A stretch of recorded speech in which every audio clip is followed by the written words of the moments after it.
Hello，选到第一组的朋友们，大家好，我们一起来看一下我们今天的主题是灵魂天赋与使命，以及守护天使要给你们的祝福哦。那第一组的朋友，我觉得你们从牌面上看起来啊，你们的灵魂天赋非常的明显，就是你们有很强烈的这个感知能力哦。我觉得你们对于人事物，对于外在环境都有很敏锐的观察力。那我觉得第一组的朋友，有蛮多应该都是属于高敏感特质的人哦，还有少部分的人他是共感人。那就是高敏感特质，大家应该比较有听过。共感人的话，我会觉得你们其实会比高敏感族群更加的敏感一点，就是你们比高敏感族群更容易去接收到别人的情绪哦。就是你们还蛮容易将身边的这个身边的人他们的情绪能量都把这些震动吸入到自己的体内，有点像是假设礼拜五啊，明天就要放假了，礼拜六大家就要放假了，那在礼拜五这个周末的晚上呢，你们就会感受到一个很强烈的这种开心的气氛哦。其实你们可能并不是说周休2日的这样子的族群，你们也会感受到这种大众即将要迎来一个开心的假期这种情绪。那你们是一个非常能够感同身受的一群人啊，就是只要看到电影啊、新闻啊，里面有别人受伤，或是别人哭泣，或是一些画面，这种比较伤心难过的画面，其实还蛮容易牵动到你们的这个感知哦，你们连带的也会感觉到痛苦，所以我觉得这一组的人，你们特别容易去捕捉细腻的能量。有的人你们是在身体上非常的敏感哦，就是你可能看到这个人跟这个人交谈，你就感知到这个人身体可能有哪些有些地方可能怪怪的，他可能有一些情绪上的问题，或是身体上的疼痛，就是你可能会感觉到他人是身体有不舒服的，或者是有些朋友你在情绪上特别容易共感，就是呢，你能够跟着周遭旁边的人就是起伏，你可以很明显的感觉到这个人他在生气，即使他没有说话，你都可以感觉到情绪，就是这个空气之中有一个很紧绷的气氛在，然后你自己会觉得哇，非常的受不了，很想要去把这个气球戳破的感觉。然后另外有的朋友，我觉得你们这种强烈的共感啊，有点像是你们可以去从梦境，或者是说从动植物中去沟通，然后去看到一些这种未知的预知的影像或预知的梦境，这个是一个很强烈可以跟宇宙沟通的能力哦。你们可能脑海中会闪过一个很模糊的影像，或者是说短暂的这种片段，然后你可以感觉到好像隐隐约约有什么事情要发生了，就是你们的这个身体的能量甚至会起鸡皮疙瘩这样子，你就会觉得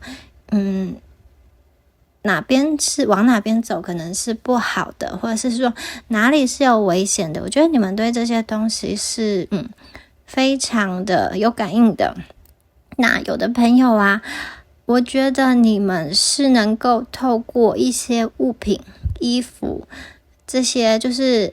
别人常常使用的那个东西哦，你可以透过这个东西去感知到使用这个物品的人他的一个目前的身心状况，或是曾经跟这个物品留下什么样子的记忆，关于他的一些事情哦，不管是过去、现在或是未来。所以我觉得这一组的朋友，你们的这个能力蛮强的，这个能力是可以好好的善用的，因为你们有着就是比别人更细腻的能量，以及更强的一个直觉力哦。那有些朋友，你们的这种天赋啊，是隐藏在你们的体内你还没有去把它打开哦，就是你还没有去把它挖掘哦。但是我相信平常在这种日常生活中，你们应该就是隐隐约约有感觉到，好，有一些讯息哦，有一些宇宙的意识，或是来自天使的讯息，来自其他维度的这个讯息，它其实会想要透过你去传达一些，就是你会变成是一个通道，他们会想要透过你去传达一些讯息给地球上的其他的人或其他的这个动物等等的。你们会有些朋友，如果你不知道你自己有这样子的能力的话，我觉得你可能会感到很害怕，还有就是想说自己是不是疯了，为什么会有这些奇奇怪怪的想法，或者是奇奇怪怪的声音哦。那如果你理解你自己的天赋的话，我觉得其实你们可以好好的去运用，将你接收到这种来自不同维度的讯息哦，经过你的头脑翻译之后，再变成是一个大家可以理解的语言，在适合的时间点上，你可以去散播这个讯息，传递这个讯息给需要的人。那我觉得你们其实是非常的能够去跟别人有这个连接感，就是你们的接收器是非常的强大的，然后也很容易被打开。那因为你们可以连接到很多人，不同的人，不同的阶级，不同年龄的人的那个能量哦，所以我觉得这一组的朋友，你们蛮适合作为别人的这种导师，传道授业解惑这种灵性上的导师，或者是有的人可能是咨商师，有的人可能是你是透过你的语言文字来去传达某一个讯息，去打动别人的。就是我觉得你们本身的这个特质啊，其实是可以去带给别人，作为别人的一个引领者或是一个榜样哦。因为你们不仅能够去同理别人，可以去感同身受，可以去苦别人所苦，你们也可以将自己自身的经历就是自身的经历去好像作为一个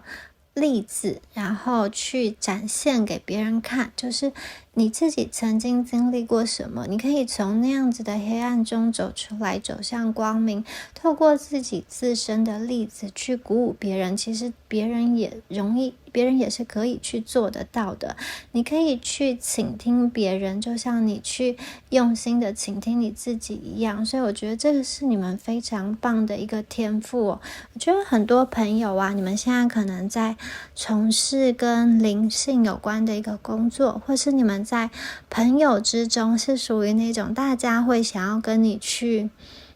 说话聊天，有什么苦恼有什么心事会想要去跟你说的人，因为你们本身的能量就是一个治愈者治疗者的能量哦。你们的灵魂啊，其实它是一个发光体，它是一个晶莹剔透的像水晶一样漂亮的灵魂，所以你们其实是自带光芒自带能量的。我觉得你们那种能量不是说非常的耀眼，可是却是很舒服的，所以别人跟你相处越久，其实就会越喜欢你。你们不是那一种好像第一眼就是很强烈的会吸引众人目光的，可是你们有点像是好酒就是越陈越香，跟你相处越久的人越会想要去接近你，越会想要去靠近你，因为你们身上有一种自然而然的光，然后有一种爱的能量，有一种疗愈的能量，很多人都会想要去跟你接近，跟你说话，来吸收这样子的一个能量，因为跟你相处起来其实是会非常舒服的。你们不大会去特别说一些伤害别人的话，或是特别做一些伤害别人的事情哦。你们基本上是己所不欲勿施于人，不但会去伤害别人，除非别人真的是超越了你的界限，你才会去想办法抵抗跟保护自己。那我觉得你们不管是在生活领域，在公领域，在私领域，在工作上啊，好，在这个公领域上，或者是在家庭生活，在这种两个人的情爱世界中，你们都可以扮演一个很强的这种后盾，很强的支持者的一个角色。就是我觉得如果你们在工作中就可以当这种秘书啊，或者是幕僚这样子协助者、推动者的一个角色，那在生活中，在爱情中，其实你们可以好像去帮助另外一个人，有点像是旺夫旺妻。你们可以如果这个人想要去创业，你们可以变成是很好的一个后盾，为他去运筹帷幄，或者是说就单单只是日常生活而言呢，我觉得你们的出现也会给对方的生活加上非常多五颜六色的一个色彩，就是对对方来说，你的出现呢，会让他的生命生活更加的丰盈，更加的丰富。那我觉得你们本身的这种能量是非常纯洁，而且非常有善意的，你们也愿意去用这个能量去支持别人。那宇宙其实想要告诉你说，你们很重要的一点就是你们要先支持自己，再支持别人。因为这一组我们看到的是你们就是有的时候蛮累的，你必须要去翻译宇宙给你的一些讯息，然后传递出去，再加上你身边有一些受苦的朋友，或者是可能你的伴侣经历了什么样子的创伤，你也会想要去拉他出来。可是在那之前呢，宇宙其实会想要告诉你，你的守护天使会想要告诉你说，请你要先好好的支持自己，疗愈别人之前要先好好的疗愈自己哦。就是你们必须要去给自己做一个清理哦，到一个比较好像安静的环境，比较可以让你的心沉静下来的环境，或者是一个大自然的环境中，你让你这些不好的能量去排除。因为当你在跟别人做能量交换的时候，其实那个能量的讯息是非常繁杂的，有高频率，有低频率，然后你们会接触到就是当你的这个天线打开的时候，其实有各种的这种讯息都会想要透过你去传达出去，可是并不是每一个这种能量都是这么的善的。有的时候你们会因为接收到太多能量，感受到非常的疲惫很累，所以我觉得你们当自己你觉得自己太累，或者是觉得自己不舒服的时候，你就尽量要保持低调，要跟外界的人群做一个隔绝。你可以到一个比较安静的环境中，然后最好是你自己跟你自己的对话，然后在这样子的空间，这样子的房间中，你做一个冥想哦，或者是说你可以通过沐浴的方式，你可以透过洗澡的方式，你将自己做一个清理，然后呢，用这个水的能量将不好的污浊的这个气去排出来。那有的朋友，我觉得你们也可以多多接触这种大自然，这种绿树或者是海水，对这一组的朋友都是有帮助的。你们必须要不断的去阻挡一些不好的能量，保护自己的那个光，因为你们本身的光环是非常吸引人的。这个人包含善跟不善，好跟不好的，所以你们要好好的去保护你们自己。那第一组的朋友啊，你们除了就是直接作为灵性的导师或者是疗愈师去帮助别人之外呢，我刚刚说过，其实你们也可以透过你们的口语、你们的文字，或者是你们的一些知识跟记忆，去创造出一个，有的人可能是音乐方面，有的人可能是艺术方面，有的人可能是写作方面，或者是有人的这个声音是非常疗愈的。就是我觉得你们所创造出来的东西是可以去影响别人，是可以去安慰别人，是可以去感动别人，这些东西是可以被留下来的，而且会在你不知不觉的就是当你写了一篇文章，你可能不知道被转发到哪里去的的某一个时刻，有一个人阅读到这样子的文章，这样子的讯息，深深的被你打动，其实你就又完成了一次疗愈。那有些朋友，我觉得你们可能从事的行业是比较具有创造力的，有的人可能是像是比较创新的这种科技方面的工作，那我觉得你们做出来的东西啊，其实也是不断的在推进这个世界，在往前进，而且在帮助这个世界变得更好。你们是那种会把一些不可能的事情变成可能的，就是你们脑中的想法，你们脑中的点子非常多，而且有的朋友是非常的疯狂，非常的神奇的。那我觉得你们其实有将这些神奇的点子去显化、去实现的一个能力哦。所以呢，我觉得大家可以好好的去关注你真正想要去做的事情，去倾听你内心中真正有渴望、有热情，就是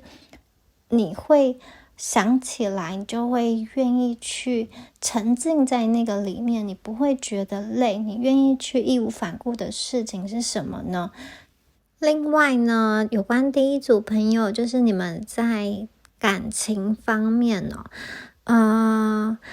我觉得你们的灵魂啊，是有点像是来这个地球旅行的，因为是旅行，所以我觉得你们会去走走看看。有的人可能会很喜欢出国啊，或者是体验不同的这种语言文化等等的，就是我觉得你们的灵魂是要来这个世界体验、去经历、去感受，然后去跟别人碰触，跟别人去碰撞，然后是一个很多的能量的流动、能量的接收的一个这样子的循环的过程哦。所以我觉得你们在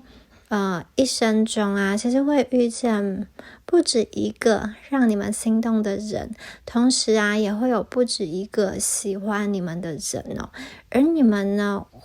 我觉得你们这一生会遇到灵魂伴侣，也会遇到双生火焰，所以呢，就是我觉得至少会有这样子的两个人，同时都跟你有很深层、很深刻的一个连接。那我不知道你们最后会选择比较像是灵魂伴侣，还是双生火焰。双生火焰的话我觉得会比较有点虐恋的关系，有的时候会变成是追与逃的关系，但是那个爱情的火花碰撞是非常的强烈的。好，不管是哪一种呢，我觉得这样子的结合起来，你跟灵魂伴侣或是双生火焰结合在一起的时候，你们两个迸发出来的那个光的能量是非常强大的，非常的具有影响力的。我觉得你进入到对方的生活中，基本上我刚刚说过，你们就是可以忘夫忘妻的，你可以去把对方的状态提升到更上一个层次。假设对方本来是一个比较低潮的状态，我觉得你能够去疗愈他，你能够去治愈他。那如果你遇见对方的时候，他的状态还不错，那我觉得就是往更高的一阶发展，你们会好上加好，好还会更好，你们会让他的生活有质与量的一个改变。同时啊，也因为你跟他结合，你自己的生活，你自己的身心灵也会经历一个很大的蜕变跟提升哦。基本上呢，我觉得跟你们在一起的人都能够感受到你们那个温暖的能量，你们那个愿意去照顾别人，你们愿意去疗愈别人的那个爱和那个心哦。我觉得这个讯息是非常非常强烈的。有些朋友啊，我觉得你们人生的这个经验体验到现在，可能有经历过一些不公平跟不公平不正义的事情哦，然后会很想要去求一个答案，一个结果，有可能是感情，有可能是工作上，也有可能这个很大的不公平不正义以及这种欺瞒的事件是发生在你或是你周遭的人身边哦。那我觉得不管你们经历了什么也许你们会很想要求一个有点像是因果循环的一个道理，或是你们想要去看见这个世界上究竟有没有天理哦。我觉得有的朋友，也许你现在困在这样子的一个情境中，你可能会觉得说，你在感情，或者说你在工作，你在生活中遭遇了一些小人或是不公平的对待，那你没有做错什么，但是别人为什么要这样子的伤害你？然后你一直在等一个答案，你一直在看对方，看他们会不会有一个报应之类的。有些朋友你们可能是处于这样子的一个状况，但是呢，我觉得你的守护天使想要告诉你说，其实你的格局比这个还要大的。因为你不用去等一个答案哦，其实我觉得你们本身就是答案，你们本身就是那个光的来源，有点像是黑暗的屋子中，你可以将它开灯，然后这个光是非常非常的明亮，可以照耀到某一个角落。你其实也就像是别人生活的一盏灯，你可以照耀别人一个比较黑暗、一个比较低潮的状态。所以你相较于那个不公平、不正义的事件，你比他们的那个格局跟层次是更高的。你们是一个治愈者，你们是那一种可以，你们的话、你们的声音、你们的文字是可以在别人的心中去落下一个希望的种子，是可以为别人带来新生跟希望的。你是可以去过渡别人一个不舒服的状态的。所以我觉得你们不要太执着于某一个不公平的事件，这个是守护天使想要传达给你们的讯息哦。那我觉得你们现在的这个时间点，你现在的这个好像时空背景跟环境哦，刚好走到了一个宇宙需要你去做一些事情的时候哦，这些事情就是呢，你必须要去清理身上一些不好的能量，并且重新整合这个阴跟阳的这两个对立的能量，重新去整合，重新去接受。那我觉得有些朋友守护天使有感觉到你们过去经历了一些事情，内在有一些伤痕，甚至因为曾经犯了一些过错，那这些东西好像一个裂缝一样，在你们的心好像化开了很多道伤痕哦。但是守护天使要告诉你说，其实有光亮就会有黑暗，有黑暗的衬托，这个光亮才会更明显。甚至因为有这些裂缝的打开，好，光才有办法照进来，照进到更深的地方哦。所以我觉得守护天使想要告诉你，你要去接受你自己，接受你自己，不光是光亮的部分，也要去看到那个太阳底下的阴影，你要去接受自己内心黑暗的部分，让你可以带着很多的裂缝，一边往前走，然后一边继续过你的生活。那你们可以带着自信，因为你身上有这些裂缝，阳光才有办法照进来，你们也才能够去展开一场疗愈。就是有些东西它是要先启动了，才会有后续的发生。我觉得这个裂缝，这个内心的伤痕，好，这些过往的一个阴影，其实就是一个启动的能量哦，它可以帮助你自己做清理，帮助你自己做整合。那黑暗跟光明是一个相辅相成的一个状态。当你自己整理好了，当你自己疗愈好了，你们很重要的任务，宇宙需要你做的事情，就是你还是可以去用你的这个能量去疗愈别人，去治愈别人的。所以我觉得你们要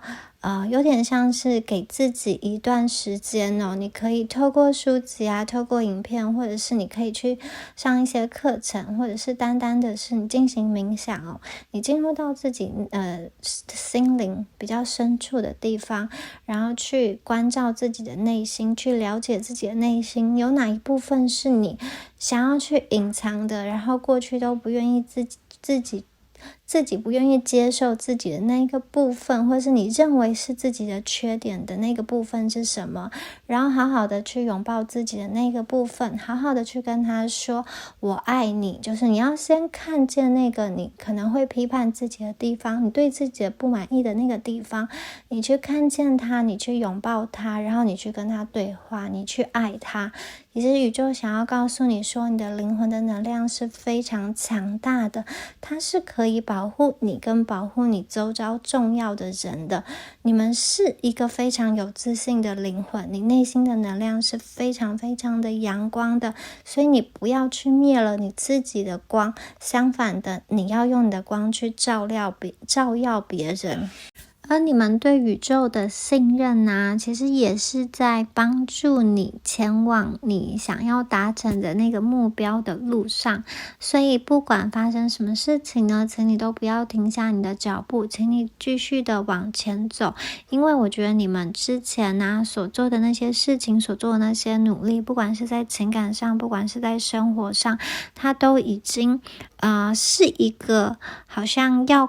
要慢慢变成开花结果的一个状态哦，它都已经正在孕育了，正在成熟了，在能量上它已经达到丰满了。但是你要实际在生活中显化看到它的话呢，你还是需要去等待一些时间哦，但这个时间不会太长，你们要保持信心，保持信任。然后我觉得你们要了解，要接受自己在人生中那种真正的流动，不要去抵抗。有的时候你们就是一心想要往某一个方向走，可能是说感情上你一心想要跟那个人在一起，但是却一直遭遇了一些阻碍跟挫折。有的时候宇宙会透过设下这个障碍跟挫折来告诉你现在不是一个好的时机点，或者是告诉你其实走另外一条路会更轻松更自然，你可以去顺应那个自然的流动，然后你可以去，我觉得就是要轻松自在的生活，不管是想法、信念，或是周遭的那个环境，你的生活方式、你的工作，或是你的感情等等的，都要让你感觉起来是顺心的，是自在的，而不是这种会让你觉得自我贬低，会让你觉得忍耐，会让你觉得需要压抑的。宇宙希望呢，你可以去重生，去重新经历哦。那如果是你身边有一个跟你想法不同的一个伴侣，或者是说是一个你感情上分手断联的对象哦，我觉得宇宙也想要告诉你关于这样子的爱情，关于这样子的感情哦，你可以用一个比较新生的眼光去看待它。你要了解每一个人他脑袋想的事情就是不一样，他就是跟你不会是完完全全的一样。那请允许你自己，给你自己一段时间，给这段感情一段时间，你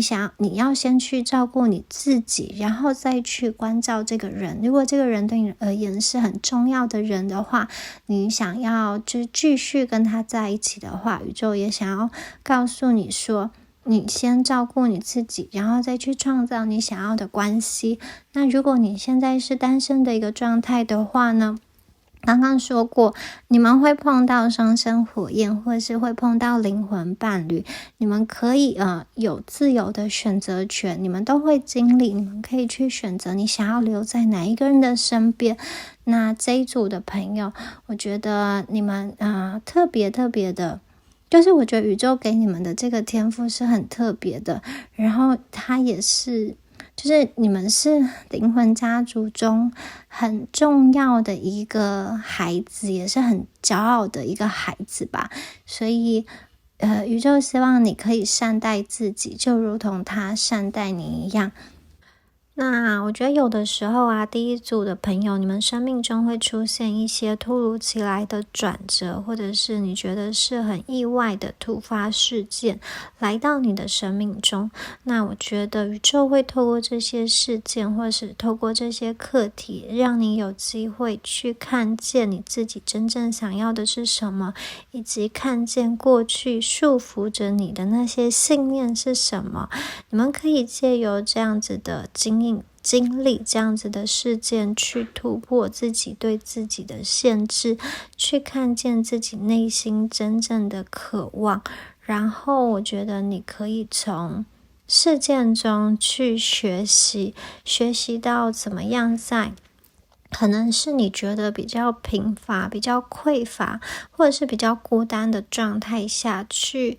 全然的爱自己，全然的给自己信任，甚至在自己的内在创造出一个丰盈的状态，去找回自己的能量。因为当你呢可以在一个比较不舒服的状态下都可以活得很丰盈的话，基本上未来的任何挑战、任何事件对你来说呢都是轻而易举，都是一个小 case， 就是你都是可以度过的。也就是说，我觉得宇宙会透过某一个课题让你更加的成长，让你去突破你过去觉得自己是不可能的事情哦，让你去打破心理的枷锁，让你有能力活得更加的自由。所以呢，守护天使想要去告诉你们，当你在经历这样子的事件的时候，不要因为恐惧，不要因为害怕而去削弱了自己本身具有的那个天赋跟那个力量。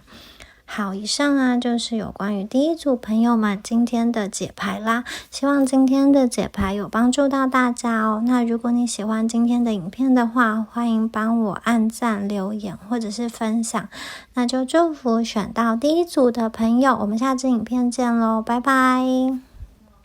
Hello， 选到第二组的朋友们，大家好，我们一起来看一下你们的灵魂天赋跟使命，还有守护天使要给你们的祝福哦。那第二组的朋友我会觉得你们的灵魂本质是一个很动态的，就是我觉得你们会需要跟不同的能量流动，就是你们会需要去连接到不同的能量，然后你们的灵魂我觉得是跟大自然非常接近的。所以有的朋友你们可能蛮喜欢去亲近自然，或者是你们本身是提倡环保、爱护自然，对于这个地球、对于生态有一种理念跟意识，或者是说你们平常会喜欢去做志工帮助别人。我觉得第二组的朋友也有蛮多的，就是有蛮多的人应该会想要去传达某一个你对于你生存在这个世界上，你生活在这个国家，你生活在这个区域，你有一个理念，你想要去实践，你想要去传达。然后我刚刚说过，我觉得你们灵魂的本质它是一个动态的，所以我觉得很多时候你们会透过身体的这种运动的能量来释放、来抒压。那有的朋友们可能会是透过瑜伽，有的朋友们可能会是慢跑，或是其他的这种运动，就是让身体可以动起来的方式。这个是你们跟宇宙连接的一个形式，一个模式。因为你们是动态的灵魂，所以我觉得当你们身体动起来的时候，其实你是会比较舒畅的。那这一组的朋友我觉得你们很多人也是对于我刚刚说过大自然嘛，所以我觉得有的朋友你们是对于这种花草植物，比如说是花艺，或者是说像是这种中医中药或者是相关的这些药草药，或是这种精油等等的，你们是有兴趣的，或是说你们接触到这类的知识，你可以非常容易去融会贯通，就是因为你有这样子的天赋，所以你学习起来是比别人快的。那我觉得这一组的朋友你们在一生中一定会遇到一个跟你们就是有相同振动频率的灵魂。那我觉得这个人呢，是前世跟你处于同一个灵魂家族的人，然后你们在今生因为非常有缘分会再次相遇。这个人可能是你的家人，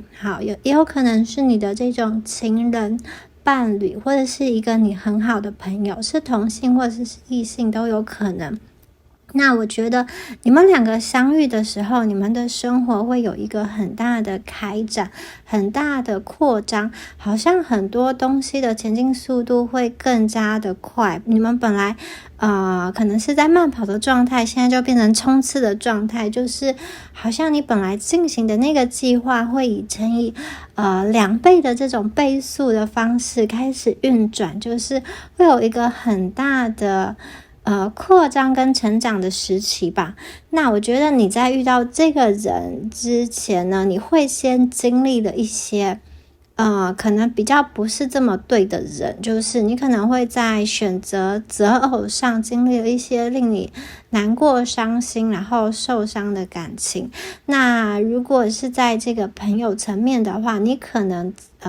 会先经历过那一种你付出很多，但是最后却发现这个人没有同等的付出真心，或者是说背叛的这样子的友情哦。那你们会经历了这些挫折，然后经历了有点像是一个世人不清的时候的这种时期，那度过之后呢，我觉得你会和你这种灵魂家族的伴侣有一个很深厚的连接。那我觉得当你在寻找他的时候，他其实也在努力的想要向你走来，因为这个世界很大，在这个茫茫人海中，他要找到你，你也要找到他，你们两个都需要去唤醒灵魂的记忆，你们两个都需要去让自己的这个意识有一个能量的提升，才可以去相遇，才可以去拥有对方。因为你们两个都是一个属于同频而且是很高层次的灵魂，所以你们今生一定会相遇，只是在相遇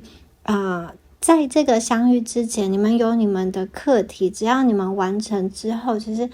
我觉得一切就是水到渠成的感觉。那我觉得你跟这样子灵魂家族的伴侣相遇，是为了要带给这个地球、这个宇宙更多的爱，更多的关怀，就是你们两个的这种结合会是一个更大的发光体。那我觉得很重要的是，你跟他的这种思想体系，你跟他的信念是可以非常融合的。你们不是那种两个不同系统要去交融，要经过一些磨合。我觉得你们的那个思想啊、信仰啊、价值观基本上是蛮相合的，甚至是可以重叠在一起的。所以我觉得你跟他在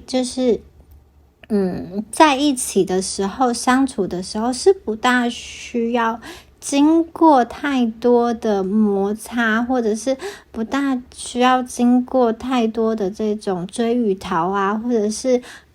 比较就是需要去猜对方在想什么的这样子的情况哦。那第二组的朋友啊，你们这边呢还有这个国王跟皇后牌，这2张牌同时出现的几率蛮少的，而且这2张牌它是这种集大成之牌，就是它集合了火水风土这4大元素的特质都有，所以可以说是王中之王，后中之后的感觉，非常的厉害。我觉得这一组的朋友，你们是那一种深藏不露的人，对不对？就是表面上也许就是别人看起来可能不会想到，你可能看起来是一个很低调的人，可是你内在其实是有一个非常强大的智慧，而且你们这种观察力是很细腻的。然后有的朋友我觉得是刚刚说过，你们是一个动态的灵魂，你们很多人是这种很会实作，就是实作能力很强的人。那我觉得像你们同时具有这2张国王跟皇后的能量，基本上如果你们是女生的话，很可能你们也是这种像是女强人，或是说在某一方面是领导者，你可能是在家庭中把大家打理得很好，或是在你事业上是独当一面的，或者是说你的兴趣啊，你做到是可以让人去跟你学习的你有一个很特别的领域然后在这个特别的领域中，你是非常有魅力的。那女强人大家不一定想说就是说我是这种赚很多钱，或者是我一定要创一个很大的公司等等的。其实我觉得所谓的女强人，就是你在那个领域上你是做得很好的。那如果有的人你是妈妈，或者是你是这种主内的话，你把一个家庭打理得很好，你的孩子丈夫很信任你，我觉得这也是一种你是在家庭这一个方面的这种女王，对不对？那刚刚说过国王跟女王的能量很有，所以我觉得基本上你们要主内或是主外都是可以的，你要去往外发挥往内发挥都可以，就是看你的选择，你们都可以做得很好，因为你们本身就是有这样子的能力。然后啊，你们会得到国王跟皇后这2张牌，我觉得其实你们在之前的那个人生阅历是一层一层的叠加上去的。有的朋友，如果你们是在年龄比较轻的阶段，我觉得这2张牌的出现代表着你们之后将会成长的模样，你们会有许多的人生的体验，人生的阅历，这种灵魂上的阅历，灵性上的一个觉知哦，让你们可以成长成一个很高级的灵魂。我觉得这种高级是一个就是很有质感很有价值的人，大家愿意去拿他们珍惜的东西来换取你的一个青睐，以及换取你的一些言语上的安慰，换取你的跟你的一些交流，你的一些知识等等。你们是有这样子的天赋的，你们是有这样子的潜能的。然后魔术师再加上国王皇后这样子的能量，其实我觉得你们是蛮怎么说呢，你们是那一种如果下定决心愿意去做，然后你们愿意坚持下去，你们愿意去相信自己，那件事情达成的几率其实很高的。这一组的朋友，我觉得你们本身是一个磁铁，你们可以吸引好运。当你们本身的心中越充满光跟越充满爱的话，其实你就可以吸引身边更多的光跟爱跟你靠近。然后我觉得你们有非常强大的一个能力，就是你们可以运用你们的这种吸引力，像魔术师一样，你可以去许愿，你可以向宇宙去下订单，你想要去显化什么你希望的人事物来到你生命中，我觉得你们可以去转换你的那个思维框架。这一组的朋友，正面的思维框架是蛮重要的一个转捩点，就是可以帮助你的人生往你想要的方向走。那你们也要在平常做一个清理，就是守护天使想要告诉你，你们要尽量将自己的脑袋转换成一个比较正向的思考。然后呢，如果你们有一些旧有的惯性的思维模式，它会让你比较忧郁，或者是越想越难过，越想越低潮的话呢，其实你们可以稍微做一些转换。这个转换并不是说完全的停止以及完全的否定你现在的思想哦，因为当你本身就是有这种不好的念头、不开心的念头，你越是要压抑以及越是要恐惧那个或是越是害怕自己有这样子的念头的话，它其实反而会是一个负能量的散开。我觉得有点像是你们可以去拥抱你们的恐惧，你们可以去拥抱你们的担忧，你们可以去拥抱你的忧郁跟你的负向思考，然后你明白这个只是一个正常能量的流动，你去接纳它，并且你把你现在的这个情绪，你可以不要把它贴上负面的标签。假设你现在是比较低潮的状态，你可以想成它是一个心情不好，但是比较长。那这种心情的起伏、心情的波动是每一个人都会发生的，不只发生在你身上，也发生在其他人身上。所以不要觉得自己是好像特别的，就是跟人家不一样，或者是说自己就是没有办法去克服。我觉得你们先从接纳自己开始，然后呢，一点一滴的去把它转换成比较让自己开心舒服的那个想法。那我觉得当你的这个打底做好了之后呢，其实当你的头脑、当你的思绪、当你的内心有了一定的转变跟转换之后，接下来就是所有的能量层级都要向上提升了。所以呢，我觉得这个天赋跟这个天职啊，这个宇宙要告诉你们的是，它不需要去外求，而是从你内在就可以去发现，你不用去好像等待你的伯乐，其实你的伯乐就是你自己，你可以从自己的身上去发掘那个宝藏。你们有国王跟皇后的能量，也就是说你们有男性的能量跟女性的能量，阴性的能量跟阳性的能量都有。只是有的朋友，你们过往可能都是以比较阳性的能量来去面对这个世界，来跟这个世界竞争，然后把自己比较纤细、敏感跟脆弱的这个部分藏起来。其实我觉得你们是非常，你们是可以，心思是很细腻的，所以你们也有那种体察别人情绪的那种细腻度。那你们这边呢，还出现了月亮牌，在这里的月亮牌给我的感觉是一个非常柔和、非常温柔的月光哦，它能够抚慰人心，它能够照耀大地，它能够为那个夜晚黑暗迷路的人去指路。它不像太阳一样是这么强烈、这么闪耀的，可是呢，它的这个光环光晕是可以植入人心的。我觉得月亮牌的出现啊，让我想到你们有一些朋友好像经历了一些令你突然醒悟的一件事情哦，它可能是一个虚假的爱情，一个爱情的幻灭，或者是一个友谊的破碎，以及你所求而不得的一个快乐，或者是你明明很想要靠近却又抗拒的一个人哦。就是我觉得在月亮牌中会让我觉得你们有一些地方正在拉扯，然后我觉得你们会好像会觉得有一种朦胧不清的感觉，不管是你觉得你自己是不可捉摸、朦胧不清，不知道自己的未来要怎么走，或者是说连自己都搞不懂自己的感觉，或者是你们对于一个很重要的人，你有一种猜不透对方的想法，觉得很困惑的想法都有可能。但是月亮出现在这边，它接下来下一张牌是这个死神牌，这两张牌的意涵其实有告诉我们，我觉得你们的心灵即将要得到一个释放，你们即将要更有力量，就是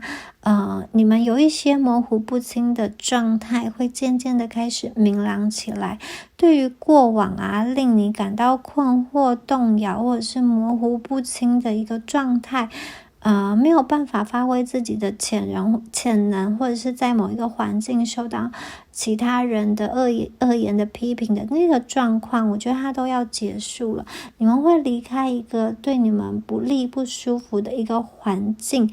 进到一个好像新生的一个状态，可以重新的站起来的那个力量其实是很强的。也就是说，如果你过去曾经经历的那些心烦意乱，或者是像你心情沉重，或是可能因为一个错误的判断遭受的一个打击、一个低潮的话，我觉得其实状况已经慢慢的要好转了。如果两个人有误会的话，那个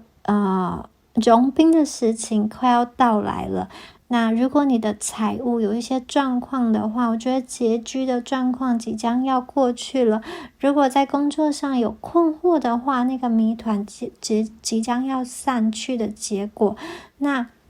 死亡之后的新生的这个力量是很大的，而且它是彻头彻尾的一个改变。我觉得在过往在月亮牌的这个时期你们可能内心有一些阴影，是那些你想要压抑下来，你想要隐藏起来，你不想要给别人看的那个部分哦。但是这个阴影大家要记住，不是说阴暗的地方就是不好的，它并不就是不好的、坏的。其实你想想看，你为什么要把那些东西放在阴影呢？你把什么样的你自己会想要隐藏起来，不给别人看呢？其实我觉得宇宙这个你的守护天使以及宇宙想要告诉你们，你放在阴影的那一部分的自己，其实呢，它没有你们想的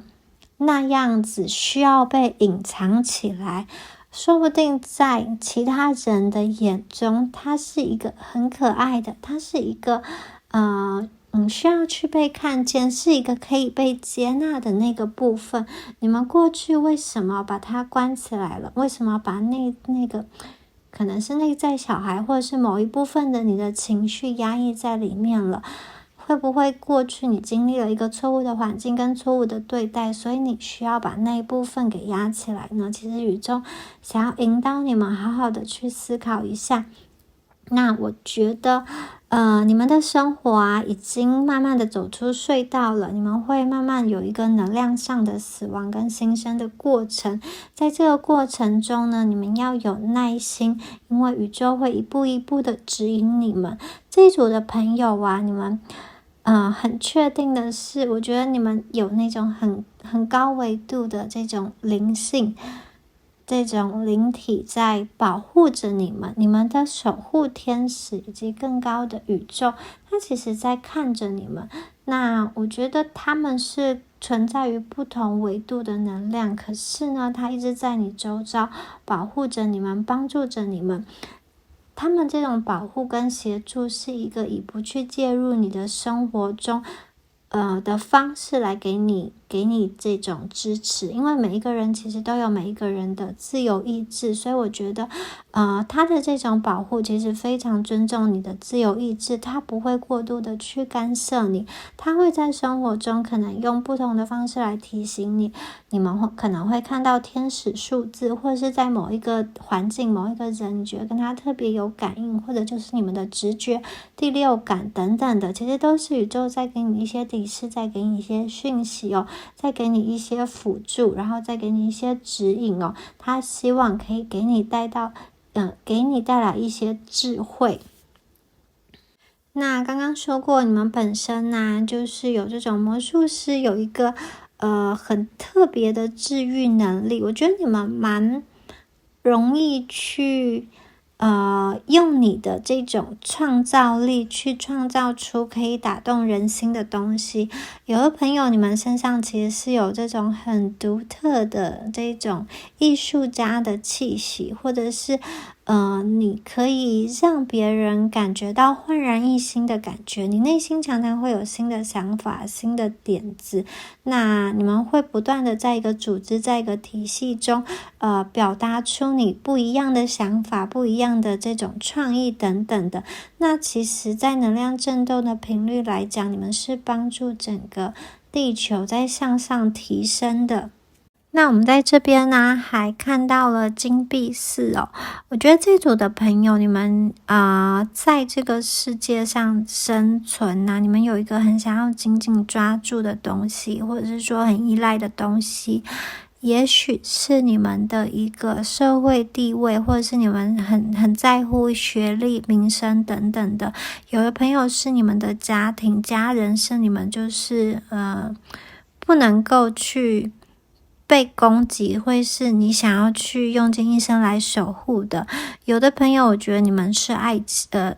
情，或者是有的朋友你们是金钱，就是如果你没有存款，你就会觉得心里非常的担忧，非常的害怕，所以你会想要努力去赚更多钱。有的朋友你们就是爱情很忙，就是在爱情上很盲目，一旦爱上了一个人，你们就是会失去理智的去爱，你们会愿意去奉献自己的所有。就是我觉得不管是哪一个方面你们对于那个你们觉得很重要的事情，你们想要紧紧抓住不放，你们对它有一个很深的依赖。这种依赖的另外一面，就是我觉得你们有一个很强的控制感，你们会非常想要去紧紧的守护着它，甚至是紧紧的拥抱着它不放。那我觉得这边有一个想要提醒你们的是呢，就是当你就是专注在你眼前或是手中的那个怎么说，你们想要去守护的那件宝物，不管是你的金钱，或者是你的事业、地位、名声、学历以及家人，这些其实很好，只是守护天使想要告诉你说，当你一直看着你手上的这个紧紧握住的东西不放的时候，有的时候会让你忘记你其实也是有翅膀的，你们是可以在天空上很开心很自由自在的飞翔的。就是当你的目光其实可以从好像你手中你怀里握着这个东西转移到天上，你也可以用你的能量将你所爱的人或是将你所重视的事物把他们一起带到一个更高层次的这种频率的能量当中哦。宇宙有的时候想要提醒你必须要减少一个对人事物的一个控制感，特别是如果你今天想要控制的是一个人，那如果你们还没有智慧去辨别什么样子的人才是怎么说呢，不会给你带来太多的伤害，以及什么样子的人他才是愿意跟你打开心去真诚的交流，而不是一昧的好像跟你索取，然后一昧的因为利益来接近你，这样子的关系。如果你还没有明辨人的或者明辨是非的能力的话呢，其实你们紧紧抓住的那个东西，有的时候反而会去伤害你，有的时候反而去灼伤你。所以呢，宇宙觉得你们抓得太紧了，有的时候好累哦，你们需要让自己放下，减少一些那个自己心头上的一个压力吧，害怕失去的恐惧跟压力会让你们想要把手中的东西握得更紧。那因为你们这边有出现了死亡牌，从这种好像烧成灰烬之后再重生，地基打掉之后再重建，在这个时期我相信你们内在一定会有非常多的不安，对自己的怀疑，对这个自己的不信任，或者是对整个宇宙的不相信，对于世界上有一些运作的规则以及发生在你身上的事情感到很气馁或是不公平等等的。那我觉得守护天使他其实想要告诉你，就是这些东西是短暂的，如果你将你的人生以一个长镜头的这种眼光来看，不要专注在这个某一个特效上的话，将你的人生拉长跟拉远，其实你会得到你真正想要而且真正适合你的东西。因为你刚刚说过，你们的灵魂，你们的这种频率的震动会遇到一个属于你灵性家族，而且是前世你们就有这种姻缘的灵性家族的伴侣或是朋友，或是这一种会走的比较长远的对象来到你们的生命中。所以我觉得这些短期的震动，或是说短期的一些让你不舒服的人际的状态那些你们不要太在意，因为它只是让你灵魂成长的一个课题而已。你们不要觉得这个是宇宙来打击你们，然后要让你站不起来的这样子的想法我觉得它只是一个转换跟转变。宇宙想要看看你可不可以在匮乏的状况下仍然能够去创造出丰盛的一个频率如果你在不同的状况下，不同的情境下都能很专注着在你想要的东西上，其实你们是可以持续的去创造出一个正向积极的那个能量，然后去跟宇宙沟通，去告诉他你已经准备好了，你已经准备好去接收爱，去创造爱，你已经准备好丰盛来到你的生命中。我觉得当你们的心中有了这种足够的关照自己的爱的能量，其实反映在现实生活中，不管是人际层面、经济层面以及这种爱情层面，它都会有一个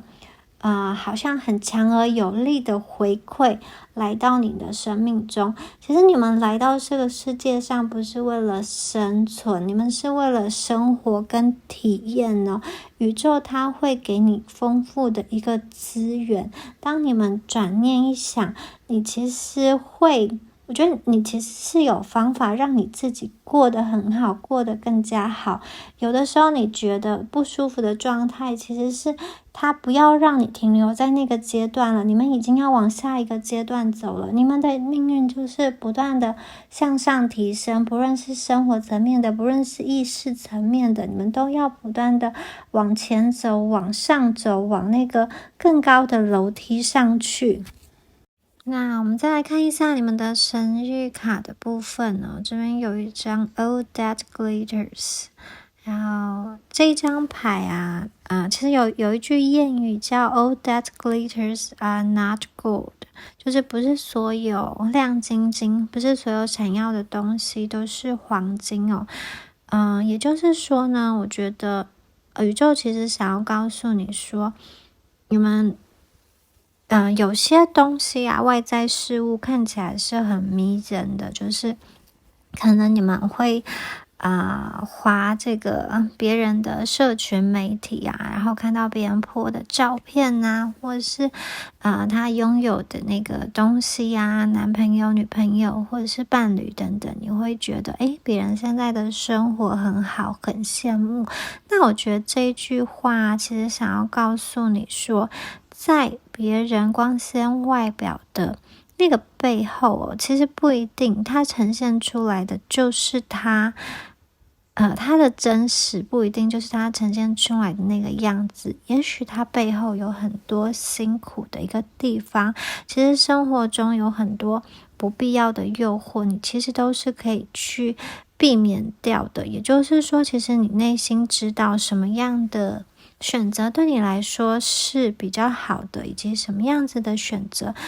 虽然外表上看起来很好，但它并不是最终可以让你得到幸福的。我觉得你们的智慧其实会告诉你，这个东西看起来闪闪发光，可是拥有它之后，你的人生会变得更好吗？无论它是这种职位、名称、头衔，或者是更大的钻石等等的，就是你这些东西会吸引人，但是呢，这些东西它可以为你的生活带来更好、更幸福，以及会让你过得更快乐吗？有些东西是象征性的，好像可以提升你自己的地位，以及提升你自己的自信哦。那我觉得这张卡片，这张神谕卡的出现，就是他想要让你去看一看，当他们外在那些闪亮的东西消失之后，他内在留下来的还是什么呢？以及身边的一些人，他们的那个面具拿下了之后，它本质是什么呢？他说这些话，以及他po这张照片，好，它背后的动机是什么呢？其实你退去一层一层退掉很多的包装之后，你们渐渐的就可以去明白背后的一个动机。那些发光点都消失了之后呢，好，这个人的生活是否还是你想要的呢？或者是说当这个人的外表的那些东西拿下了之后，他的内在是否仍是你想要靠近的呢？其实这张牌的出现就是我觉得一方面是要提醒你们，一方面是要赞赏你们，因为其实你们能够去超越表象，看到直指那个人事物的一个本质哦。不管这个人他今天是用一些包装来掩饰他自己，让自己武装起来，让自己更加强大，或是更加的耀眼，其实你们都可以去看到他真实的一个内在，以及他真实的愿望跟本性。所以呢，我觉得你们是有辨别的那个能力哦。你们可以去看见真实的那一面。所以那个我觉得闪耀的东西不见得都是金子，不见得都是对你们好的。我觉得很多朋友你们已经渐渐的明白这个道理以及这件事情了，然后我觉得宇宙在这边呢，其实是要再一次的给你传达一个保护的讯息。那另外有一张牌啊，就是 Higher Power， 这个更高的力量出现在这边哦。那我觉得这张牌其实要告诉我们说，其实第二组的朋友，你们今天好像来到这个宇宙，体验一番，你们是要为了自己，也是要为了别人哦。除此之外呢，刚刚说过，你们的灵魂是一个动态的灵魂，你们的灵魂是一个有高阶力量的灵魂，你们的灵魂是一个可以创造自己、表达自己的灵魂，你们的灵魂可以与你们的更高的神圣意识来连接哦。然后我觉得，有点像是你们其实能够透过自己的方式，来摆脱你自己的困境。我觉得这组的朋友很多问题啊，关于你们就是向内询问，向内求。刚刚说过，你们不用在外去找一个伯乐来摆脱你们，好像帮助你们摆脱困境，以及帮助你们发光发热。我觉得你们本身就有自己发光发热的能力哦。其实你比你自己想象的力量，应该说你比你自己所相信的那个自己还要更加的强大，还要更加的精彩，而且你们始终都是受到更高层次力量的指引跟保护。只要你们愿意，其实你们是可以跟更高层次的力量去连接的。那我觉得不管你今天的信仰是什么，你可以好好的去和你信仰的神明去联合去沟通，然后去跟他们祈祷请求都可以，这个联系对你们来说是很重要的。那在这样子的联系过程中，我觉得是会让你的心中涌上很多的想法，你会有很多的灵感去冒出来，这些灵感是可以帮助你在跟别人建立事业合作，以及你在选择伴侣上，你都会好像运用你的直觉去了解什么样子的方向才是你适合走的，而且你会更有信心朝着你应该走的一个方向前进。所以我觉得这张牌的出现啊，也就是鼓励你们可以多多跟你所信仰的那个神明或是那个力量去做连接。好，以上啊就是有关于第二组朋友们你们今天的解牌啦，希望今天的解牌有帮助到大家哦。那如果你喜欢今天的影片的话，欢迎帮我按赞、留言或是分享，那就祝福选到第二组的观众朋友，我们下支影片见咯，拜拜。Hello， 选到第三组的朋友们，大家好，我们一起来看一下你的灵魂天赋跟使命，以及守护天使要给你们的祝福哦。然后第三组牌的朋友啊，其实我在抽你们牌卡的时候，就有感受到一个能量，这个能量是稍微比较孤单跟沉重的能量哦。就是我觉得选到第三组的朋友啊，你们好像生活在这个世界上，常常都会有一个比较孤独的感觉。这个孤独跟孤单感，并不是说你旁边都没有人，甚至有的人，你们可能周围是围绕着就是有很多人围绕着你的，你们可能也有伴侣，然后也有家人。但是我觉得在牌卡中，常常都有一种你们好像觉得自己不被理解，就是你找不到一个归属感。你明明属于某一个家庭、某一个团体，或是你具有什么样子的身份，但是你却好像觉得那里不是你真正的家。有的时候你在跟别人相处的时候，感觉会隔着一层透明的玻璃，明明很近，但是别人要触碰到你的心却是很远。那我觉得这一组的朋友啊，其实你们本身的能量是那一种非常具有聪明、非常具有灵性的。有的时候，如果呢你周遭的人跟你的频率不同，跟你的层次不同，你们怎么说呢？你们可能会去被当成是一个比较不一样的人。那有的时候我觉得你们好像比较低调，是为了在保护你们自己的能量哦，有的时候其实你身上的那个光芒是会受到大家去赞赏的，但有的时候你好像不会自己好像去炫耀，或者说你自己不会去吹嘘，不会努力的要去赢得人家的赞同，因为我觉得你们还蛮害怕让别人会用不一样的眼光来看待你，因为你们还蛮在意别人对你的一个评价哦。那我觉得从牌卡上看起来啊，你们有这个愚者牌，你们其实有一个赤子之心的热情一直都存在哦。你们是一个能量很真诚，然后非常不一样的一群人，你们本身有着跟别人不一样的才华，这个才华很可能使你的就是人生一直有一个不被理解的状态，因为周遭的人他可能没有那个能力去读懂你们的那个智慧跟才华。那我觉得很多朋友你们可能一直以来都心里有一个比较孤单的状态，然后啊我们这边呢有看到几张牌，我觉得一定要说一下。首先呢我们看到的是这个独角兽哦， Unicorn 这张牌哦，独角兽它是一个很高贵而且很纯洁很美丽的一个生物哦。那独角兽它有这个螺旋状的这个白色的角嘛，它的角其实是有治愈能力的，它可以去过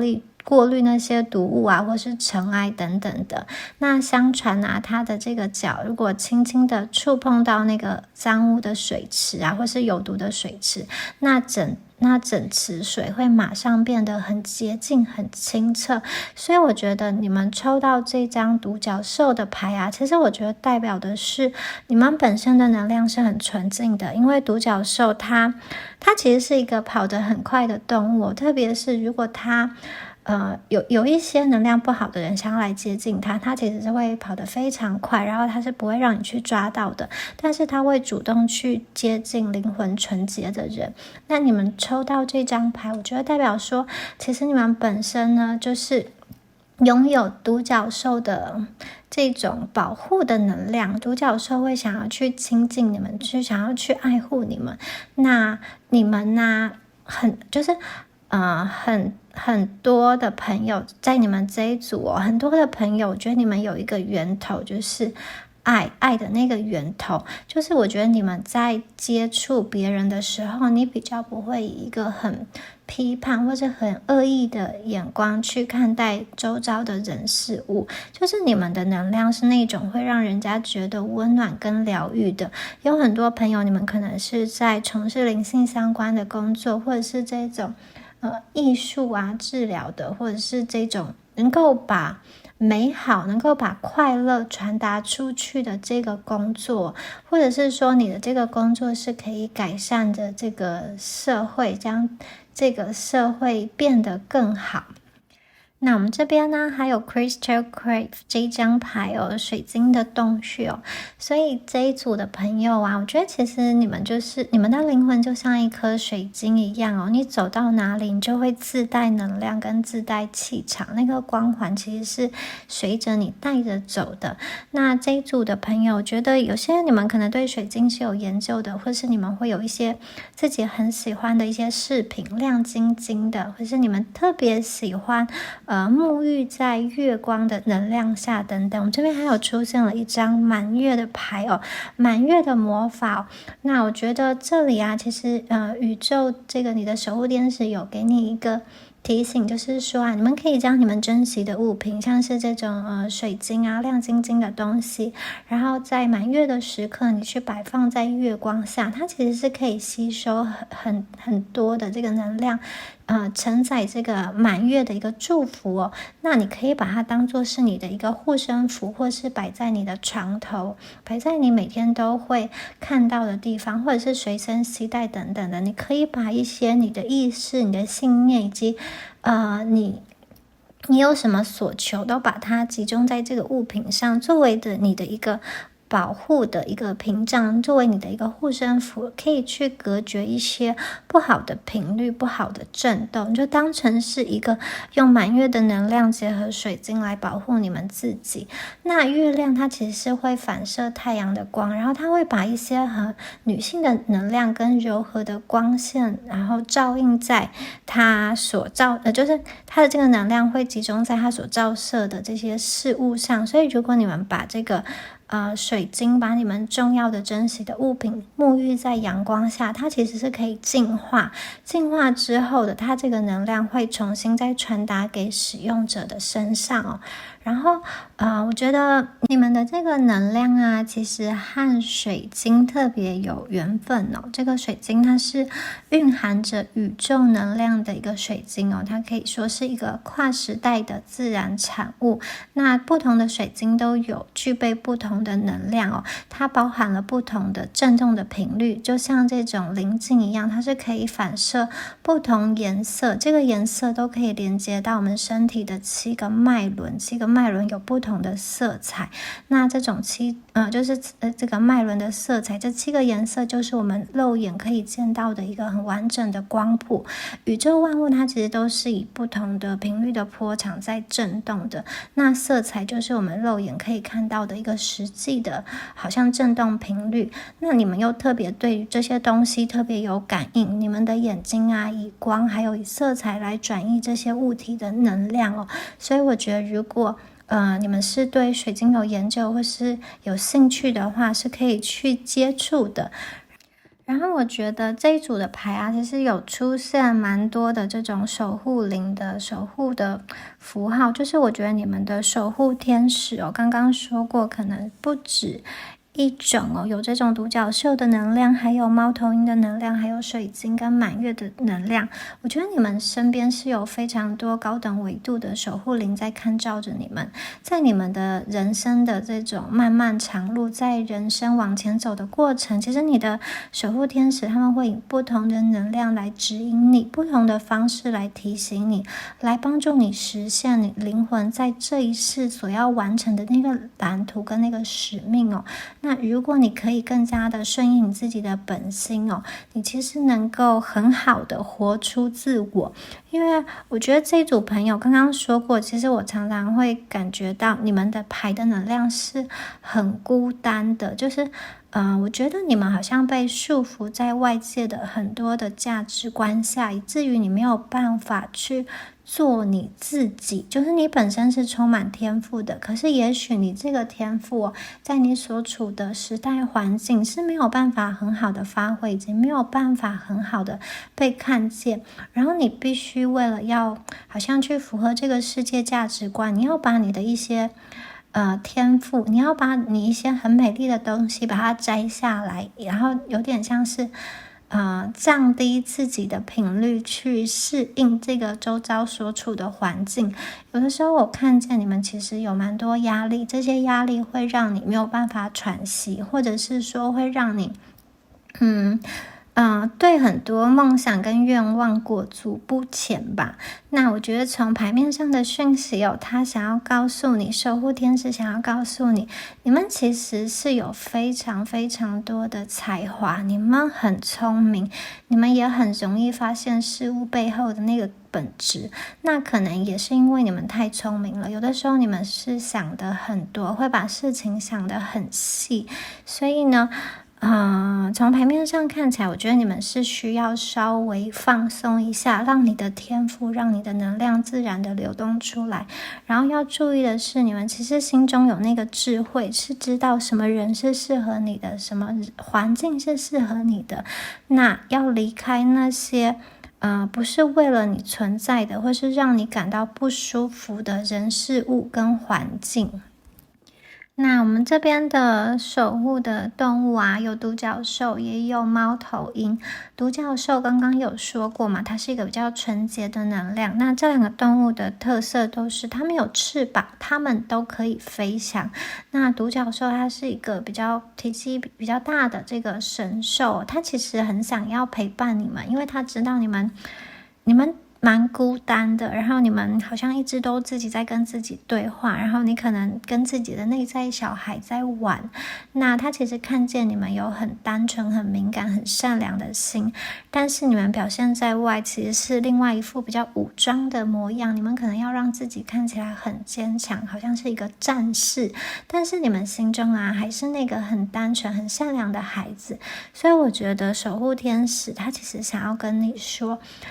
希望你们更加去敞开你自己的心，跟宇宙进行深层次的连接哦。你们其实是很有潜质的一群人，然后你们最终呢，还是要找到自己内在的一个平衡跟平静哦。请你们尽量的，如果外在环境不是这么令你满意的话，你尽量的跟大自然、跟宇宙、跟这些水晶的能量去做连接，你可以在其中感受到宇宙的能量跟无限的一个爱。那猫头鹰啊，它其实是这种智慧的象征，智慧的化身哦。在希腊神话中，猫头鹰它是雅典娜的化身哦，就是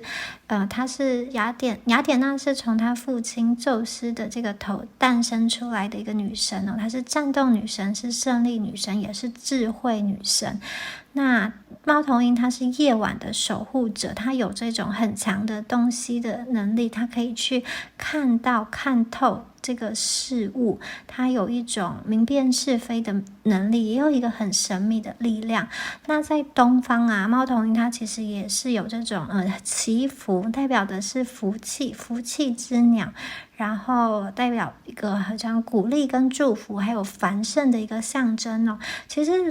跨越不同的时空跟不同的地区，我觉得猫头鹰它都是很有智慧以及很丰富意涵的一个祝福的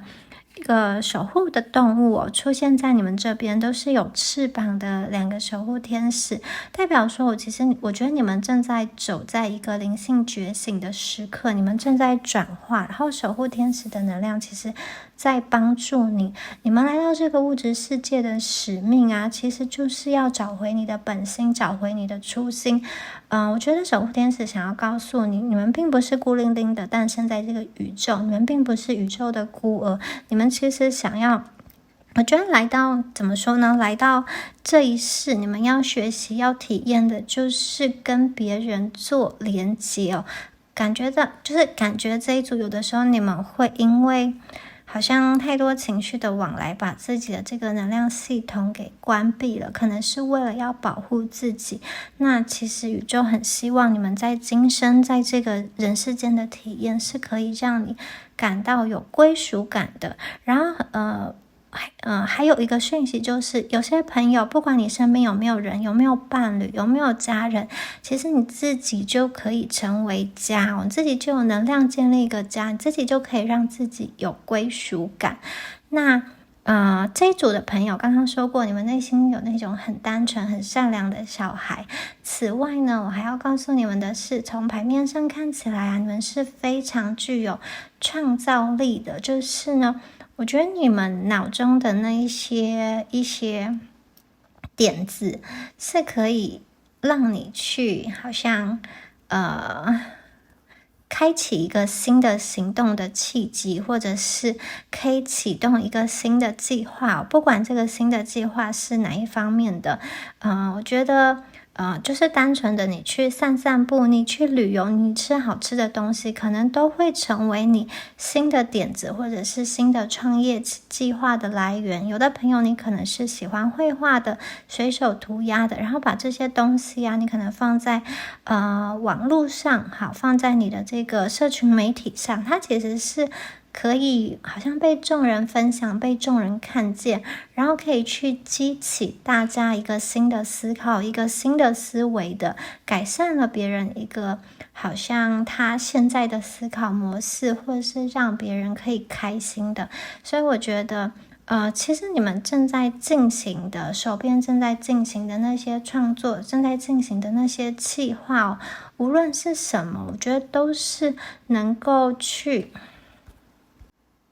跟你的灵性有所连结的。因为当你们在做自己开心的事物，当你去沉浸在那个可以让你忘记一切、忘记时间的那个兴趣上，你喜欢的事物上，我觉得你们的灵性的那个振动的频率其实就会提高，你的灵性本身会有一个觉醒你可以去运用，你可以去发挥你天赋所拥有的能量。我觉得宇宙其实正在召唤着你们去好好做自己想做的事情，然后不要多想，不要想着自己是很孤单的，因为这一组的朋友感觉上你们常常好像在找另外一个人来完整你的生命，或是在找一个归属，在找一个家，然后你们可能在找寻的过程中，很多时候忘记看到身边的那些美景，忘记看到身边其实有很多守护着你们的能量其实守护天使想要跟你说，你们到现在为止所做的一切都已经非常非常的棒了。那有的时候你们还有一些课题，它不是很快就可以解决的，它不是一触可及的，它是需要去累积，它是需要可能很多年的去突破。那这一组的朋友，我觉得很多时候你们的困扰其实来自于是人与人的互动、人际关系有的朋友看见你们这边其实是跟家庭有关的一个课题所以我觉得在此生你们就是要去学习怎么样去好像心平气和的跟你的家人相处，去圆满你的一个家庭关系那如果你们是已经有自己的这种家庭，你已经结婚了，你有你的小孩了，那我觉得夫妻关系也是很重要的一环你们就是要去学习怎么样跟你身边这些称为家人的人作为相处。那在跟他们相处的同时，你要怎么能够去保有自我，让自己是舒服的，也不会伤害到他们。那我觉得当你可以去平衡，当你可以去拿捏这个界限的时候，其实你们在未来的人生道路上，你们的心态跟心境都会有更好的一个转变。其实你们并不是那一种很自私的人，你们也不是那一种很只顾着自己，然后不管他人死活的人。所以我觉得有的时候你们就是太善良，然后想太多，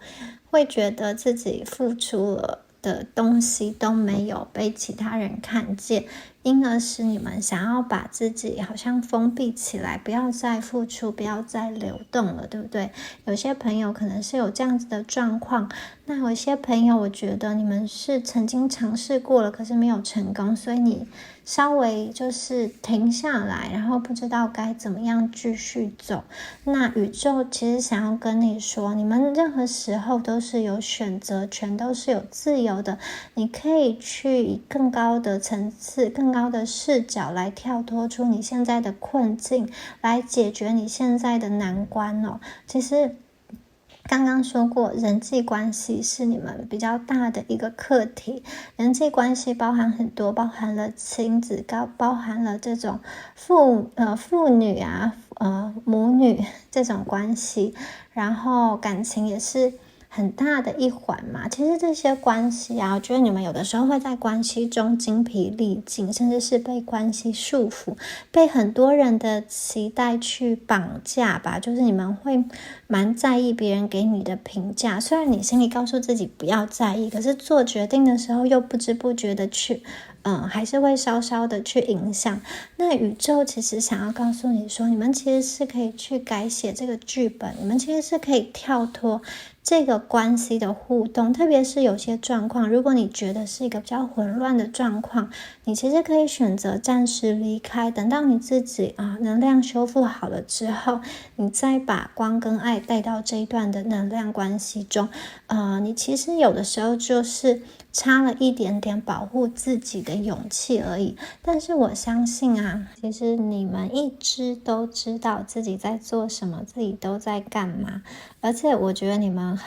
从很小的时候就有意识到你跟别人的不一样，你有很强的直觉能力。我觉得你们的这个直觉力，你们的这个灵魂，它是可以超越物质层面所存在的。那你们的能量啊，它是一种我觉得现在来讲，它是有一点稍微的沉重，它好像卡了很多东西在那上面，它是需要被清理的，它需要你们去转化，需要去疗愈自己的。那你们这边呢，还有很强的这个火的能量，你们有权杖女王哦，还有这个 Nine of Cups 这个孔雀开屏的能量，所以我觉得你们这一组的灵魂，你们是非常多彩多姿，也很具有爆发力的，而且这个爆发力好像是就是过往到现在已经累积到很久了，已经快要濒临一个临界点，它快要去好像脱胎换骨、浴火重生，它要一个涅槃重生，它要一个时机点、引爆点，让你们去爆发出来，让你们整个去开花结果，去绽放，就是孔雀的那个屏啊，唰一下就打开了，让大家非常的惊艳的能量。这是我看见你们之前好像低调了很久，沉潜了很久，终于要去爆发了。它是一个很强很强的能量，火的能量，光明的能量，一个展翅高飞的能量，是一个多彩多姿、各种颜色、各种光亮的这种能量，然后正在往更高更远的地方飞翔。我觉得这是一个很特别的觉醒的时刻，也是一个你们即将要大展身手，即将要令别人好像耳目一新的时刻要来临了。孔雀开屏，它本身象征着是吉祥，象征的是好运，它是一种可遇不可求的一个状态，所以我觉得你们的这一种能量的爆发会是在一瞬间，我觉得它是在一个你没有想得到，就是你没有预期到的一个状态就迸发出来的能量。那之所以能够去达成这样子一个完美、一个繁荣的一个状态，一个很缤纷的一个开展哦，是因为你们过往跟你自己，就是你的能量上进行了一些清理，以及你们的直觉力跟灵性哦发挥到最满，就是你们将这个能力把它开启了。还有刚刚说过有关于人际的那些课题哦，你们开始懂得如何去平衡，如何去圆满。我觉得你们就是已经到了一个转捩点，即将要跨过去了，即将要大显身手，即将要大放异彩的那个时刻了。如果有些朋友抽到这一组的朋友，你们过去因为好像付出了很多，心情耕耘了很多，但一直都没有得到一个回报，或者是一直都看不见那个成果，不管是在一个人或是在一个工作上，我觉得其实你们这种坚持信念，然后很努力的去做，但是却好像遭遇到挫折的这个状态，守护天使想要告诉你说，你们要相信你自己所做的事情是对的。然后如果你们的这个努力真的是源自于你们的灵性跟那个灵性直觉力跟灵性去做的话，你未来的成果一定是很丰厚而且美满的。它可能不是以你预期的形式来到你身边，但是它却会是比你想象中的更好。也许你们现在在等待某一个特定的人哦，那我觉得其实宇宙会回馈给你们的方式有很多，也许它是一个超乎所想的情况，或者是机缘下你跟你朝思暮想的人再次遇到，再次复合，或者是说呢，宇宙今天有可能准备的是另外的一个人，他要来到你生命中，那他的各方面其实是更适合你的，更超乎你所求所想的。有些朋友我觉得你们在过去在金钱上面是有一些吃紧的，这个吃紧是因为你们对于某一些信念的坚持，你不愿意为了好像赚不该赚的钱去违背你自己的信念，或者是说你在人际上在这种职场体系中，你是有你的这个原则，你是有你的坚持在的，就是你可能不会为了去巴结、去逢迎而违背你自己的信念，然后可能会造成升迁上的一个受阻碍等等哦。其实这样子的朋友也是要告诉你们说，就是你给出去什么，最终也会得到什么。你给出去是善的，你最终也会得到善的。如果呢，有些人他是用一个好像是比较不好的方式，巧取强夺来得到一些名声金钱的话，他的业力其实会在之后的日子引爆，可能是引爆在他自己身上，也有可能是引爆在他的家族身上。所以其实宇宙跟守护天使想要告诉你们，你们持续在耕耘，持续在进行的这个善念的传递、爱的传递，是一个很正确的事情哦。那你的耐心最后都会得到值得的一个回报。那我们现在只是在等待那个最美好的果实成熟，所以呢，宇宙想要告诉你们，请你相信自己，然后请你放下那个恐惧跟担忧，放轻松，等到时机成熟，自然一切就会水到渠成了。好，以上就是有关于第3组朋友们今天的解牌啦。如果你喜欢今天的解牌，请帮我按赞、留言或者是分享。那就祝福选到第3组的观众朋友，我们下支影片见咯，拜拜。